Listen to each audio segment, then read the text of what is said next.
मेरे प्यारे बच्चे, बाबा कहते हैं, बच्चे आज भारतवासी इस बात को जानते ही नहीं हैं कि हमारा वास्तविक शत्रु कोई दूसरा देश नहीं है बल्कि माया ही है। उसने इस सारी सृष्टि को बेचैन कर दिया है और स्वर्ग का स्वराज्य छीना है। वास्तव में यही 10 सिर वाला रावण है। सच्चे सुख वाला राम राज्य इसी को जीतने से स्थापित होगा। बच्चे, यही तुम्हारा शत्रु है, तभी तो तुम हर वर्ष बड़े बुत बनाकर इसे जलाते हो। इसी प्रकार बाबा माया से ठनाकर एक युद्ध स्तर का सा वातावरण मन में पैदा कर देते हैं, जिससे यह संकल्प दृढ़ हो जाता है, अब तो हम माया को मार भगाएंगे। मेरे प्यारे बच्चे, मैं तुमसे एक प्रश्न पूछना चाहता हूँ। तुम किस सेना में हो? सारी सृष्टि को 3 प्रकार की सेनाओं में बांटकर वे मन के सारे एक अनोखा चित्र बांध देते थे।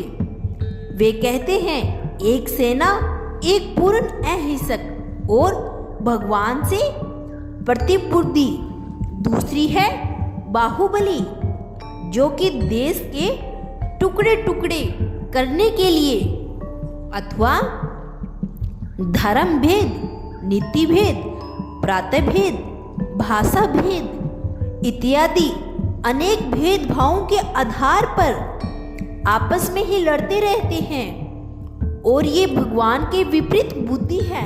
तीसरी सेना में वो लोग हैं जो कि विपरीत बुद्धि हैं और शराब, कबाब और विषय भोग में लगे रहते हैं और जिन्होंने ही मुसल बनाए हैं। ऐसी रूपरेखाएं सामने लाकर बाबा धीमी धीमी मुस्कुराहट से पूछते हैं, बच्चे अब बताओ कि आप किस सेना में हो? बाबा की इस प्रकार की युक्ति ठीक ही काम कर जाती है, क्योंकि ऐसा तो कोई भी नहीं कह सकता कि मैं विपरीत बुद्धि वालों की सेना में हूँ। परंतु तत्काल ही संभाविक रीति से हर कोई अपने मन में टंटोलने लगता है कि क्या मैं सचमुच प्रतिबुद्धि बना? क्या मुझ में भेदभाव, द्वेष इत्यादि कड़वापन भरा हुआ है? जिनसे लड़ाई हो उससे मेल मिलाप भला कैसे हो सकता है?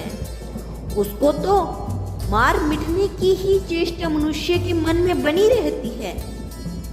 अतः मनुष्य माया से दोस्ती या प्रीति करके अथवा उसकी वंशीभूत होने की तो बात ही नहीं सोच सकता, क्योंकि माया के वश में होने वाले को बाबा माया की मुरीद कहते हैं और ऐसी उपाधि कोई भी लेना पसंद नहीं करता। क्या आपके हृदय में भी द्वेष की भावना है? बाबा समझाते हैं कि आजकल तो महिलाओं को भी सेना में भर्ती किया जाने लगा है। वास्तव में ही यह आपकी ही नकल है, क्योंकि प्राचीन काल का आपका शक्ति दल प्रसिद्ध है।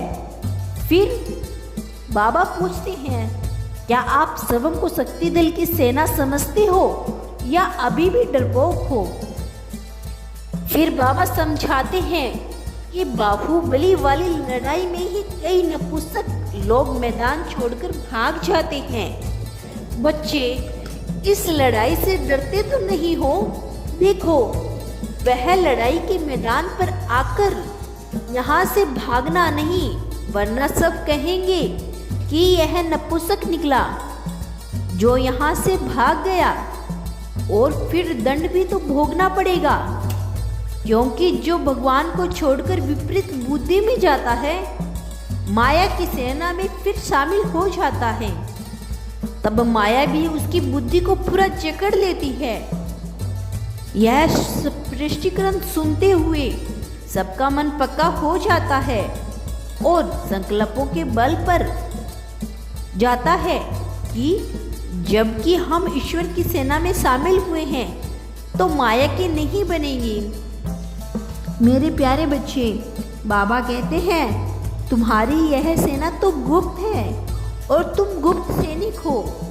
यह सेना अत्यंत प्रसिद्ध भी है और अज्ञात भी है। एक खुशी की लहर दौड़ जाती है और मनवा बोल उठता है कि आहा, हम तो बड़े ही सौभाग्यशाली हैं कि भगवान की सेना में सम्मिलित हुए हैं।